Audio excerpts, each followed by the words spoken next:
নমস্কাৰ Assamese education YouTube চেনেললৈ আপোনালোক সকলোকে স্বাগতম জনাইছোঁ। এইটো এডভাৰটাইজমেণ্ট আহিছে RRB ফালৰ পৰা আহিছে, ৰেলৱে ৰিক্ৰুটমেণ্ট বৰ্ডৰ ফালৰ পৰা আহিছে। বহুত ভাল খবৰ। ইয়াতে 9144টা পোষ্ট মুকলি হৈছে, 9144টা পোষ্ট মুকলি হৈছে।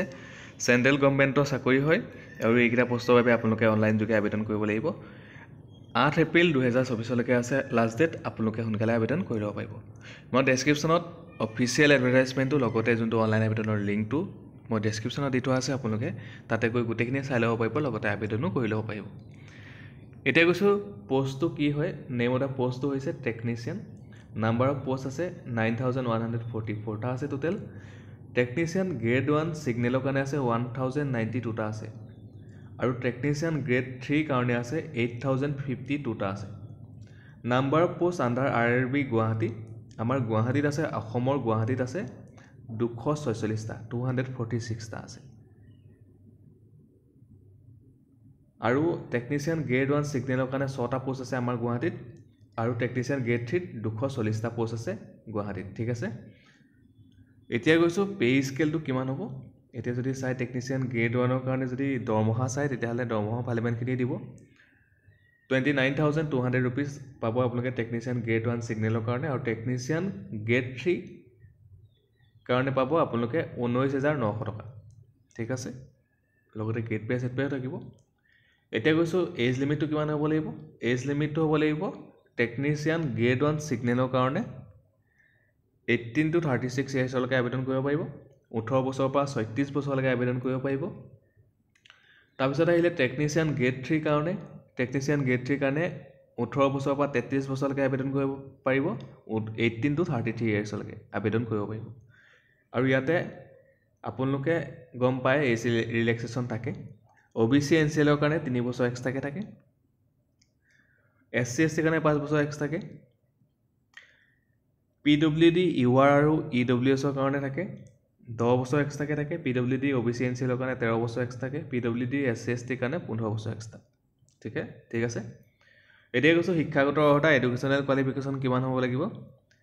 টেকনিচিয়ান গ্ৰেড 1 ছিগনেলৰ কাৰণে ইয়াতে উল্লেখ কৰা আছে bachelor of science in physics, electronics, computer science, information technology, ইনষ্ট্ৰুমেণ্টেশ্যন।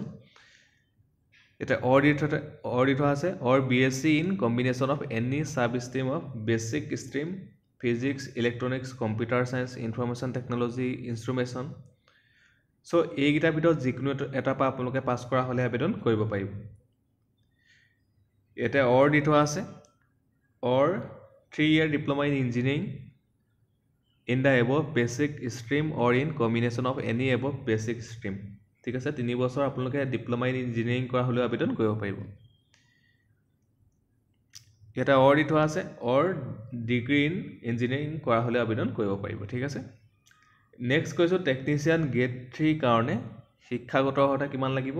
ইয়াতে উল্লেখ কৰা আছে মেট্ৰিকুলেশ্যন নাইবা SSLC plus ITI from recognise institution of NCVT বা SCVT বা পাছ কৰা হ'লে আবেদন কৰিব পাৰিব। অৰ দি থোৱা আছে বা মেট্ৰিকুলেশ্যন বা SSLC plus course completed apprenticeship in the trade mention above. So' যিকোনো এটা পাছ কৰা হ'লে আবেদন কৰিব পাৰিব। এতিয়া গৈছোঁ আপোনালোকে কেনেকৈ কি কৰিব। ইয়াতে আপোনালোকে চাওক এক্সামিনেশ্যন ফিজটো এবাৰ দেখাই লৈছোঁ।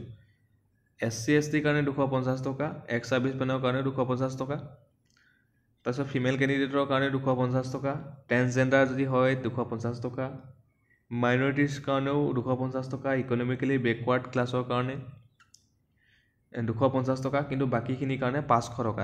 ঠিক আছে, 500 ৰুপিজ। পে'মেণ্ট মোডটো আপোনালোকে অনলাইন যোগেই কৰিব পাৰিব। আপোনালোকে যদি চাই তেতিয়াহ'লে debit card, credit card, UPI, banking, internet banking বা UPI যোগেদি কৰিব পাৰিব। UPI যদি পটককৈ হয় আপোনালোকে UPI যোগেদি কৰি ল'ব।